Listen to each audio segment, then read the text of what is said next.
All right, y'all. So listen, tonight's video is centered around question everything. Even when it comes from me, question, fact check, question everything. All right. How the old saying go? Believe half of what you see and none of what you hear. Hold that near and dear and close to you. All right. Let's check some of this stuff out. When I started to realize that all this shit is made up, it literally shifted my perspective on everything. Money. Yo, why she did that little spin move right there? I gotta see that again. Like, that was completely random. Why did she do that spin move? When I started to realize that all this is made up, it literally shifted my perspective on everything. Money, time, gender, race, everything. And like, look, actually, let's even specifically talk about things like beauty, money, working, productivity. All of these cultural values are made up. But the issue is, whose imagination are we living in?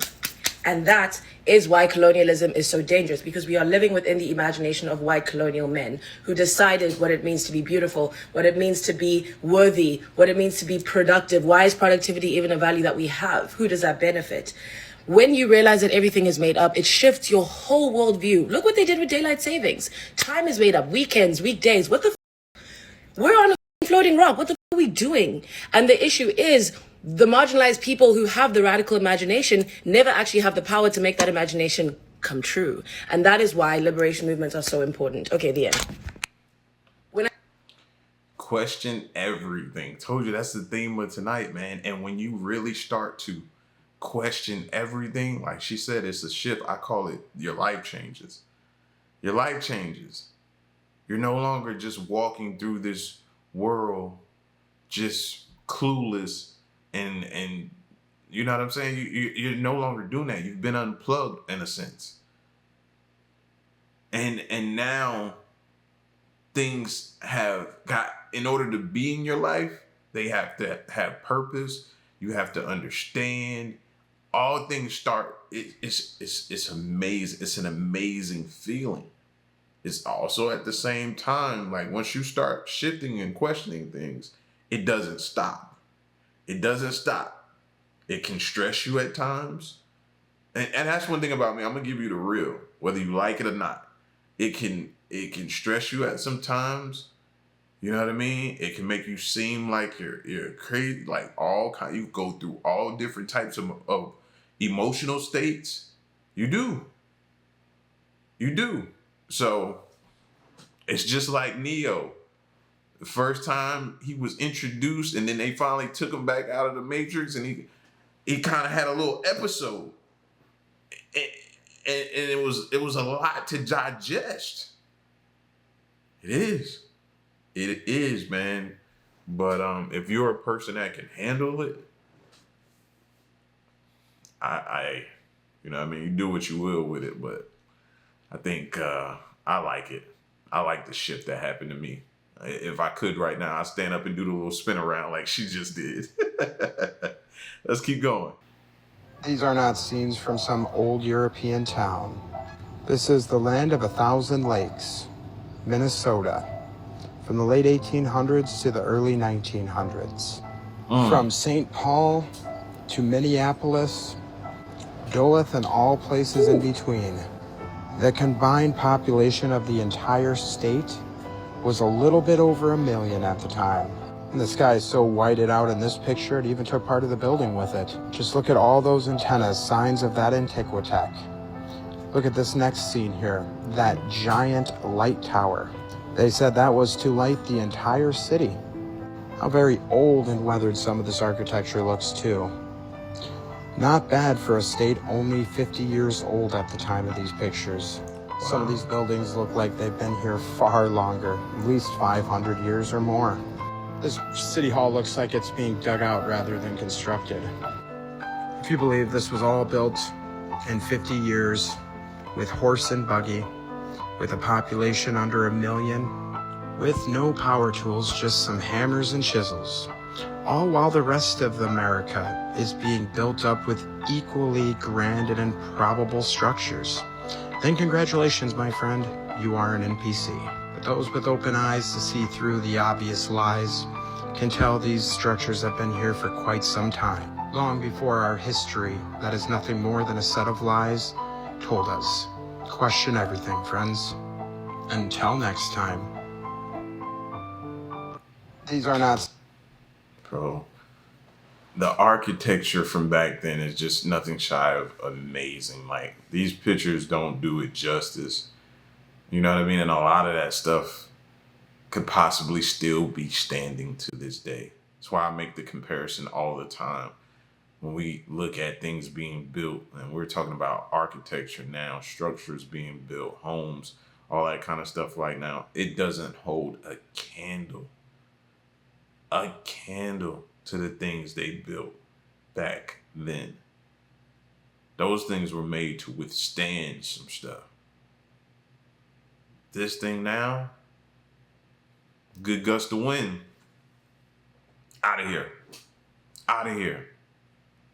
Being built by the people and the residents of the town or city coming together. We can't even come together to formulate an opinion. We can't come together to choose a government official. We can't come together for anything.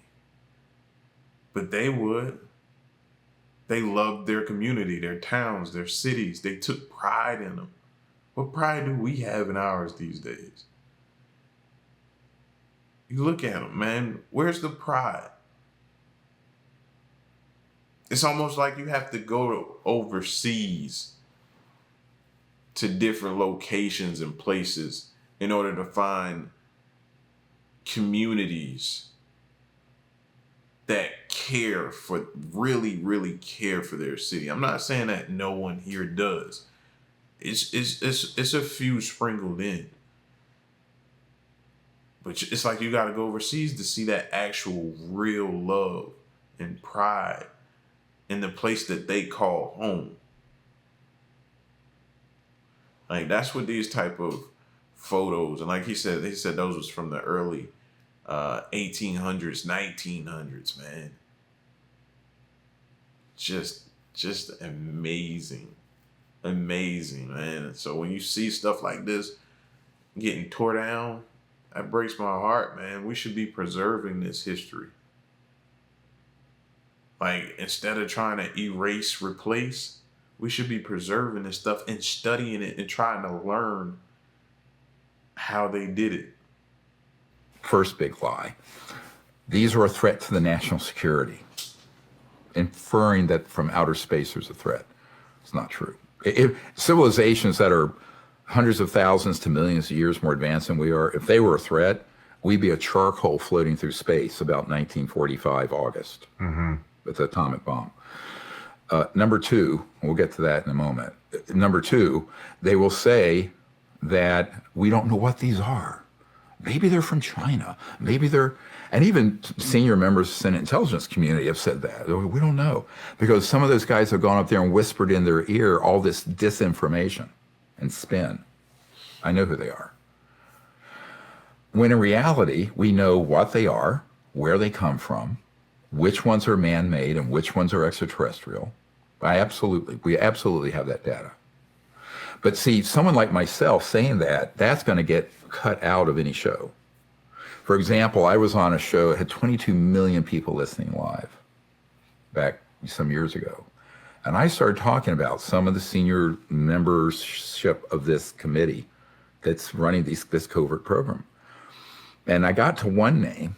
I talked about Admiral Bobby Ray Inman. He's been involved for decades for this. And then he went to the Board of Science Applications International Corporation, SAIC. It's one of the crown jewels of contracting on these exotic propulsion and energy systems. And then I think it was during the election, the second election for W, I mentioned that one of the most senior people is Dick Cheney. And we went to an unscheduled commercial break. A voice broke in, and the host had no idea. And it said, "Dr. Greer, change the direction of this conversation now." And then people want to talk about freedom of speech or you know what I mean? How if I say something or I mention the wrong name, then something happens, my livelihood is taken away, the way I feed myself is now in jeopardy because my business may go under, everything, my character is attacked. It's like, I can talk about it, but I can't go too deep. Or I can talk about it, but I can't mention names. I can talk about it, but I can't. I gotta toe the line with the truth. You know what I mean? People that do far more than what I ain't even scratching the surface, man. Again, entertainment purposes is all this is for. But there's people out there risking their lives to tell and talk about certain things and issues and ask certain questions, question everything. Remember, theme of the video. There's people out there who know what they're doing and are living with the consequences of it when they go to expose, whistleblow.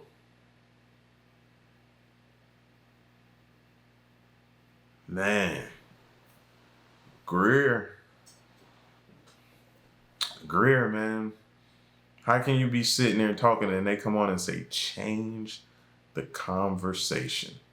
It's like, why even have him on the show then? You know what he's coming to talk about. You know it. Oh, that's too much. You got more than what you bargained for and expected. You never know what remains hidden just beneath the surface. Oh no. In this post-apocalyptic world of ours. Question everything, friends. Until next time. I don't need to know what's in there. But I do need to know what's in there. Without me going in there. See what I did right there? Bars. Yeah, we need an underwater drone for that. I hope no human being went in there. Bro. Some places don't need a keep out sign in order for me to know to keep out of there. But I can't say. It could be some answers to some questions in there. Sheesh. How would they, you would need a tagline. Of course, you're going to need air supply. You're going to need lights. Like, you're going to need some type of monitor to know what's in the water and stuff like that. Like, yeah, where is this? Where is this located? Like, don't get me wrong. This excites my curiosity. Who knows? We could find the lost city of Atlantis in there. Like, nah. There's also Megalodon, Kraken, all of that could be in there too, man. Wonder why we ain't seen them? Probably because they're in there. I don't know. I need a part 2 for this though, bro. Who is this guy? I'm gonna have to go back and look at the name and see so I can get see if he has a part 2. Maybe he went inside and put on a GoPro and went in there and just started exploring. I'd definitely watch though. I'd watch. What's that one thing that sparked in your brain that made you question everything? When I was told I was programmed to live the life I was living, that I wasn't really thinking freely for myself, and my choices were all bound by my program. I had a mentor use this example, and it shook me. He said, when you get dressed in the morning and you put your pants on, do you put your left or right leg in first? I said right leg because I'm right-handed. He said that's not the case at all. I'm left-handed. Exactly. And I put mine on right leg.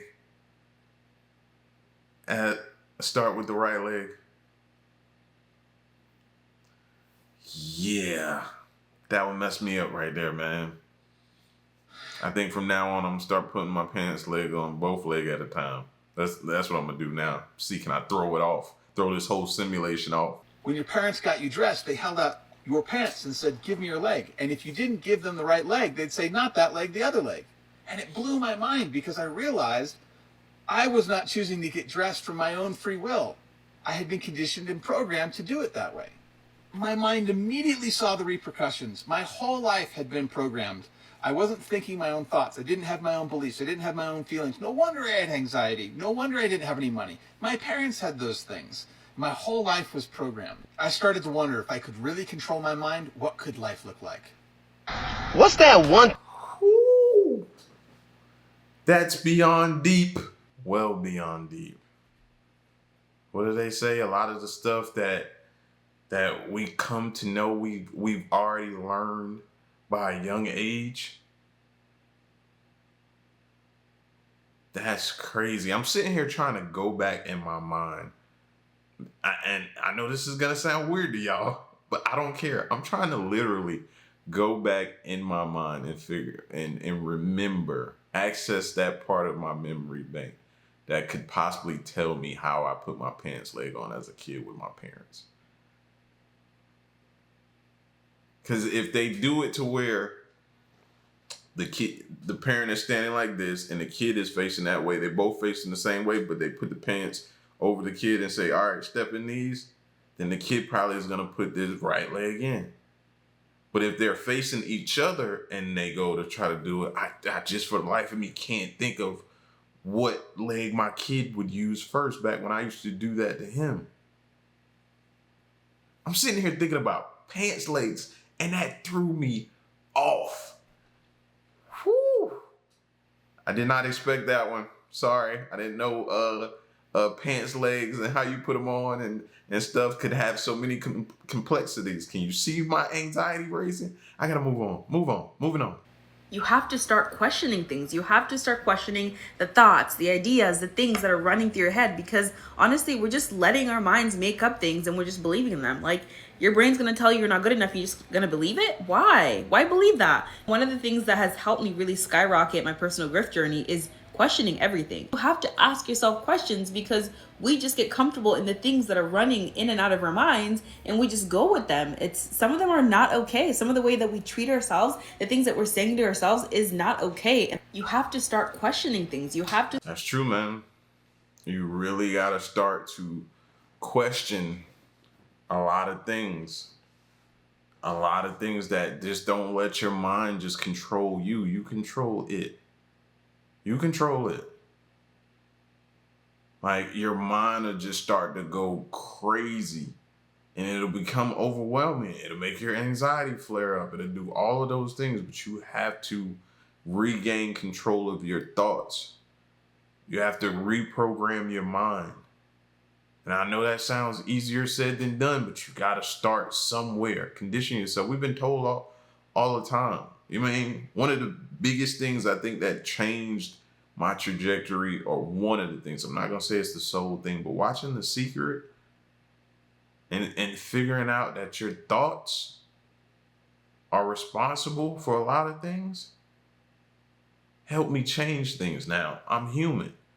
So it's not always like that, though. Some days are good, some days are bad, bro, where your thoughts they just take over and you're like, man, why am I even letting this get to me? And it does. It does. And it lives in there. And inside, it finds a space, gets comfortable, and decides to set up shop in a space in your brain. And it's hard, but you just got to take it day by day, day by day, day by day. You know what I mean? And hopefully you get to a better place. Shout outs to y'all, man. Before you roll out, make sure you hit that like button and let me know what you thought of the video, and stick around and stay tuned, man. Till next one, I'm gone. Peace.